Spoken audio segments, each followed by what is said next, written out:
13절 충성된 사자는 그를 보낸 이에게 마치 추수하는 날에 얼음 냉수 같아서 능히 그 주인의 마음을 시원하게 하느니라. 28절 자기의 마음을 제어하지 아니하는 자는 성읍이 무너지고 성벽이 없는 것과 같으니라.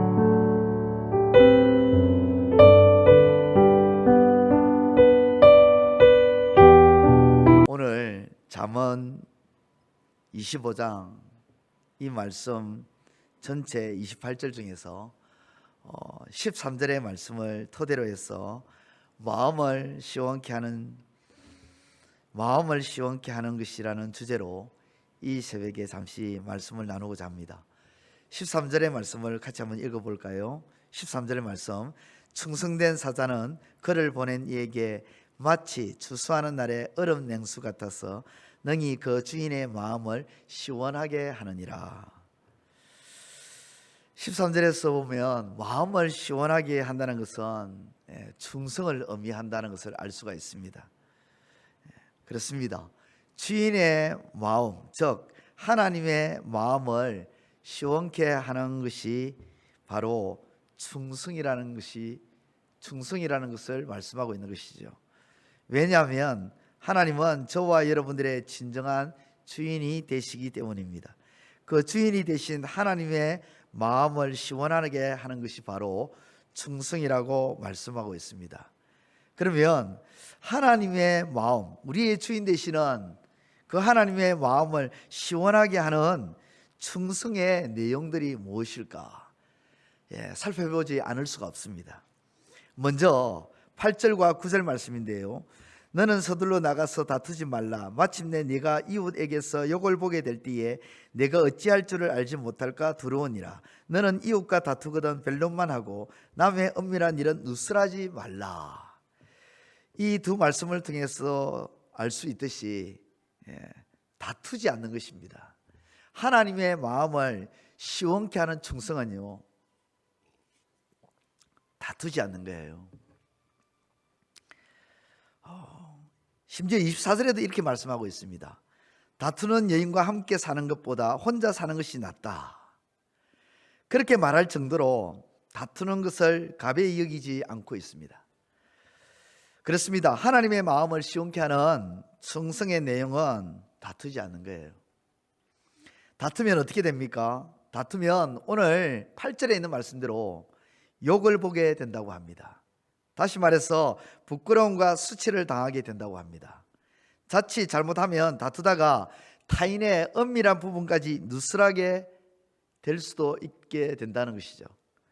자신만 부끄러움과 욕을 보게 되는 것이 아니라, 그 정도로 그치는 것이 아니라 타인이나 누군가의 은밀한 부분까지 누설하게 되기 때문에 다투지 말라고 합니다. 즉 다투지 않는 것이 바로 하나님의 마음을 시원하게 하는 충성의 내용인 것이죠. 아브라함이 그랬습니다. 아브라함은 조카 롯과 함께 살다가 서로의 재산이 늘어남으로 종들 간에 다툼이 일어났습니다. 이때 아브라함은 롯과 언성을 높이거나 삼촌이라는 지위를 이용해서 조카를 책망하며 노를 바라지 않았습니다. 다투지 않았다는 것이죠. 얼마든지 다툴 수 있는 상황이었습니다. 도리어 조카에게 선택의 기회를 주어서 분가를 잘 할 수 있도록 도와주죠. 다투지 않고요. 이렇게 한 이후에 하나님이 아브라함에 즉각적으로 나타나십니다. 나타나셔서 아브라함에게 그렇게 말씀하시죠. 동서남북을 다 바라보라. 보이는 땅을 종으로 행으로 다 주겠다고 하십니다. 너의 자녀를 하늘의 별과 바닷가의 모래같이 만들어 주겠다고 그렇게 말씀하시죠. 하나님의 마음이 얼마나 시원했으면 그렇게 말씀하셨을까요? 이삭도 그랬습니다. 그랄 땅에서 그의 농사를 지었는데 농사를 짓고 난 다음에 100배의 수익을 얻게 됩니다. 그 모습을 그랄 주민들이 보게 되죠. 그랄 주민이 보면서 어떻게 1년도 안 된 이 사람이 100배의 수익을 얻었을까? 한편으로는 부러워하면서 한편으로는 시기와 질투가 일어납니다. 그러면서 미움을 받아서 우물도 빼앗기고 그 땅에서 쫓겨나기 시작합니다. 그래서 꼴짜기로 들어가죠. 그날 골짜기로 들어가서 그곳에서 우물을 파고 또 지내는데, 또 거기까지 쫓아와서 어떻게 합니까? 우물을 빼앗고 이삭을 쫓아냅니다. 그때마다 이삭은 다투지 않습니다. 한두 번이 아니라 여러 번 찾아와서 우물을 빼앗고 쫓아내었지만 이삭은 끝까지 다투지 않았습니다. 마침내 브엘리사바의 우물을 파고 그곳에 지내는데, 그 밤에 하나님이 이삭을 찾아와서 이렇게 말씀하십니다. 창세기 26장 24절에 그 밤에 여호와께서 그에게 나타나 이르시되 나는 내 아버지 아브라함의 하나님이니 두려워하지 말라. 내 종 아브라함을 위하여 내가 너와 함께 있어 네게 복을 주어 내 자손이 번성하게 하리라. 아멘. 그렇게 말씀하십니다. 하나님이 블레셋 왕과 다투지 않는 이삭을 보고 얼마나 마음이 시원했으면 찾아오셔서 이렇게 말씀하셨을까요? 심지어 하나님은 아비멜렉 왕과 그의 군대 장관 비골의 마음을 두렵게 하여 이삭에게 머리 숙이게끔 만들어 버리십니다. 그만큼 하나님은 다투지 않는 이삭의 모습을 보고 마음이 시원했다는 것입니다. 그렇습니다. 하나님의 마음을 시원케 하는 것, 주인의 마음을 시원케 하는 충성은요, 다투지 않는 거예요. 또한 하나님의 마음을 시원케 하는 충성은요, 10절에서부터 20절까지 보여주고 있는데, 그것은 바로 한번 따라하겠습니다. 말을 제대로 하는 것이다. 말을 제대로 하는 거예요. 10절에서는 이렇게 말합니다. 은밀한 일을 누스로 하는 말을 함으로 내게 대한 악행이 일어나지 않도록 해라. 네 말 잘못하면 남의 비밀을 누설해서 네 스스로가 값어치가 떨어진다고 하는 겁니다. 11절에는 경우에 합당한 말을 해라. 12절에는 슬기롭게 책망하는 말을 해라. 슬기로운 말을 해라. 14절에는 거짓 자랑하는 말을 하지 마라. 15절에는 부드러운 말을 해라. 18절에는 거짓 증거하는 말을 하지 마라. 심지어 23절에는 참소하는 말을 하지 말 것을. 다시 말하면 제대로 말을 해야 될 것을 말씀하고 있는 것이죠. 우리 모두는 다 말을 합니다.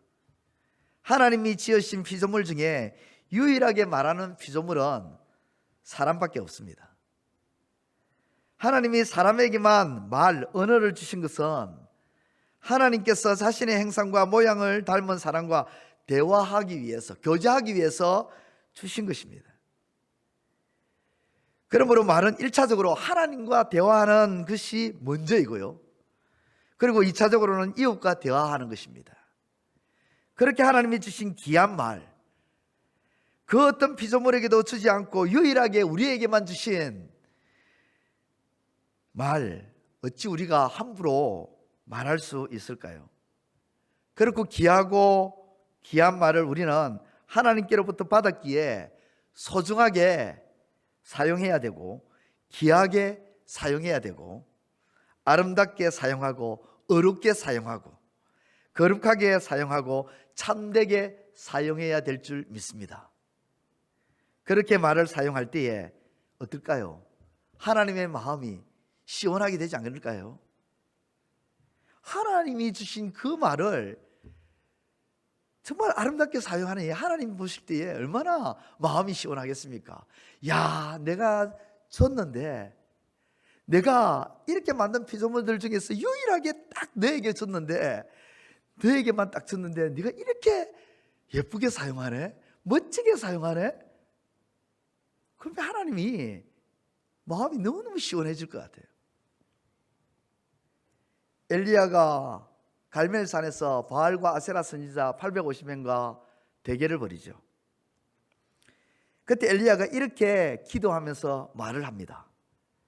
열왕기상 18장 36절과 37절에 저녁 소재 들을 때에 이르러 선지자 엘리야가 나아가서 말하되 아브라함과 이삭과 이스라엘의 하나님 여호와여, 주께서 이스라엘 중에서 하나님이신 것과 내가 주의 종인 것과 내가 주의 말씀대로 이 모든 일을 행하는 것을 오늘 알게 하옵소서. 여호와여 내게 응답하옵소서. 내게 응답하옵소서. 이 백성에게 주 여호와는 하나님이신 것과 주는 그들의 마음을 되돌이키심을 알게 하옵소서 하매, 이렇게 딱 말을 했습니다. 이 말이 얼마나 멋진 말이었는지 정말 끝내주는 말이었습니다. 그랬더니 열왕기상 18장 38절에 이에 여호와의 불이 내려서 번제물과 나무와 돌과 흙을 태우고 또 또랑에 물을 혈른지라. 이에 여호와의 불이 내렸다고 합니다. 이에라는 이 단어는 앞에 있는 36절과 37절에 엘리야가 말을 한 겁니다. 누구에게요? 하나님께 한 말입니다. 그 말이 너무너무 멋졌어요. 하나님의 마음을 쏙 그냥 뚫어주는, 시원케 해주는 말이었습니다. 어떤 말이었습니까? 이스라엘 중에서 주께서, 여호와께서 하나님이신 것과 내가 주의 종인 것과 내가 주의 말씀대로 이 모든 일을 행하는 것을 오늘 알게 하옵소서.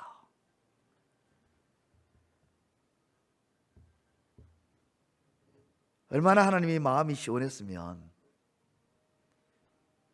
그 말을 한 그 순간에 바로 하나님께서 불을 내려주셨을까요?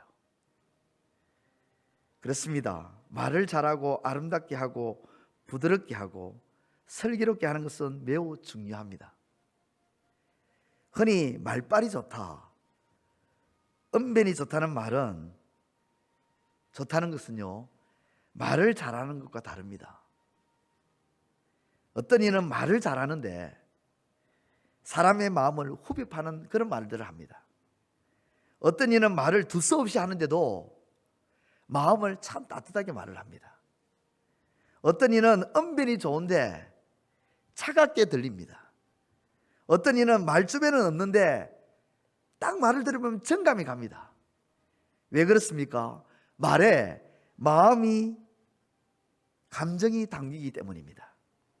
그렇습니다. 우리의 말에 우리의 아름다운 마음, 진실한 마음, 참된 마음, 온유한 마음, 친절한 마음, 이런 아름다운 마음이 담긴 말을 할 때에 우리의 주인 되신 하나님의 마음을 시원케 하는 충성이 되는 것입니다. 마지막으로 무엇이 하나님의 마음을 시원케 하는 충성일까? 그것은 바로요, 원수를 원수로 대하지 않는 것입니다. 본문 21절과 22절을 한번 같이 읽어보도록 하겠습니다. 21절과 22절 시작. 내 원수가 배고파 하거든 그리하는 것은 빈 숯을 그의 머리에 놓는 것과 일반이요 여호와께서 내게 갚아주시리라. 아멘. 하나님의 마음을 시원케 하는 충성은요, 원수를 원수로 대하지 않는 거예요. 그럼 원수를 어떻게 대하느냐? 원수를 따라하겠습니다. 친구로. 여러분, 원수를 친구로 대하라고 오늘 본문이 그렇게 말씀합니다. 본문에 어디에 그렇게 말씀이 있습니까? 라고 이야기하는데 본문은 충분히 그렇게 말씀하고 있습니다. 예수님도 먼저요, 예수님도 우리와의 관계가 어떤 관계였습니까? 원수였습니다. 그런데 예수님께서 이 땅에 육신의 몸을 입고 오셔서 자신을 따르는 무리들을 향하여 이제부터 너희는 나의 친구라. 여러분 말씀 기억하시죠? 친구로 여기셨습니다. 근데 오늘 본문 말씀도 그 친구라는 단어는 안 나오지만 내용 자체가 친구로 여기집니다. 자 보십시오. 배고파하는데 음식을 줍니다. 물론 줄 수 있겠죠. 그러나 팔레스타인 지역에서는 목이 마를 때 물을 주는 것은 이건 쉬운 일이 아닙니다. 왜냐하면 팔레스타인 지역에서는 물이 아주 귀한 겁니다.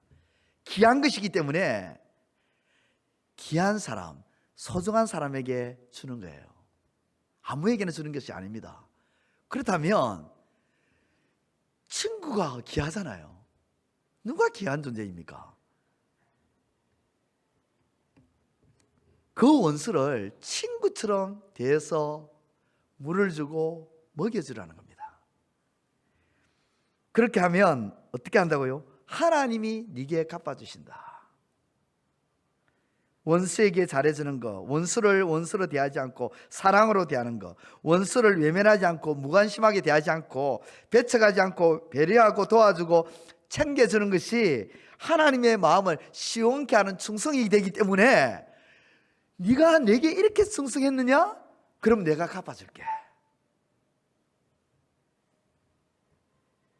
사랑하는 성도 여러분, 원수를 원수로 대하지 않고 불쌍히 여기고 자비의 마음을 가지는 것이 하나님의 마음을 시원케 하는 충성임을 믿으시기를 우리 주님의 이름으로 축원드립니다. 정리하겠습니다. 우리의 주인 대신 하나님의 마음을 시원케 하는 그것은 다른 것이 아닙니다. 충성입니다. 그러한 충성은 다투지 않는 겁니다. 말을 바르게 하고 원수를 원수로 여기지 않고 친구로 여기며 불쌍히 여기며 사랑하는 것입니다. 이 같은 충성으로 하나님의 마음을 시원케 하심으로 하나님의 은혜를 풍성히 받아 누리시는 저와 여러분들 모두가 다 되시기를 우리 주님의 이름으로 축원드립니다. 기도드리겠습니다. 이제 오늘 받은 말씀으로 함께 기도하겠습니다.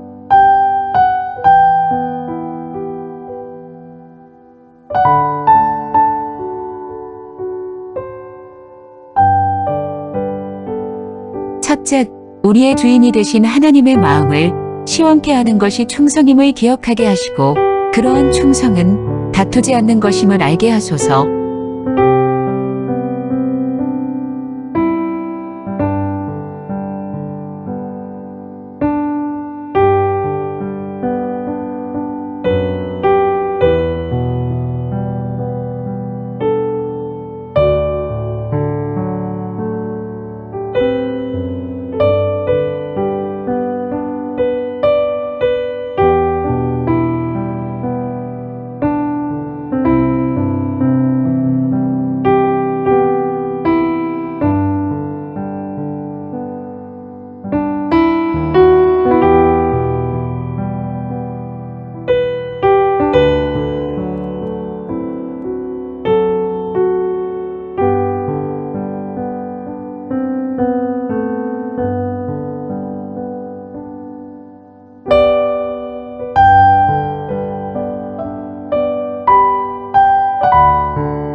둘째, 말을 바르게 함으로써 그리고 원수를 원수로 대하지 않으므로 충성을 다하는 우리의 삶이 되게 하소서.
이제 오늘의 기도 제목을 가지고 합심하여 기도하도록 하겠습니다.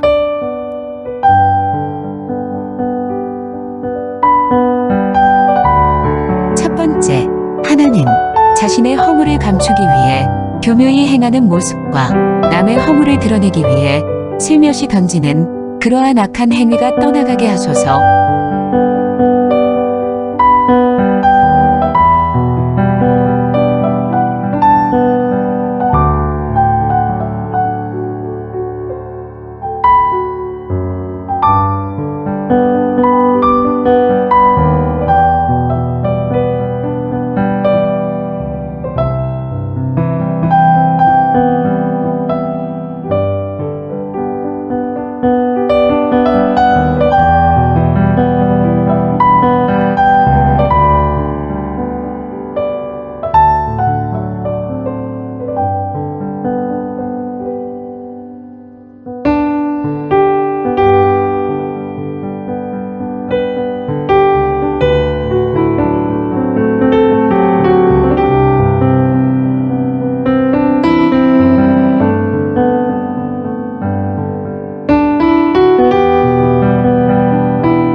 채우기 위해 노력하기보다 그것을 감추기 위해 거짓된 혀와 행위가 일어나지 않게 하소서.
세 번째, 하나는 누가 보든 보지 않든 간에 열심히 하려고 하는 모습이 나타나게 하시고 게으르거나 성실하지 못한 모습은 떠나가게 하소서.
이제 개인의 기도 제목을 가지고 하나님 앞에 기도하시기 바랍니다.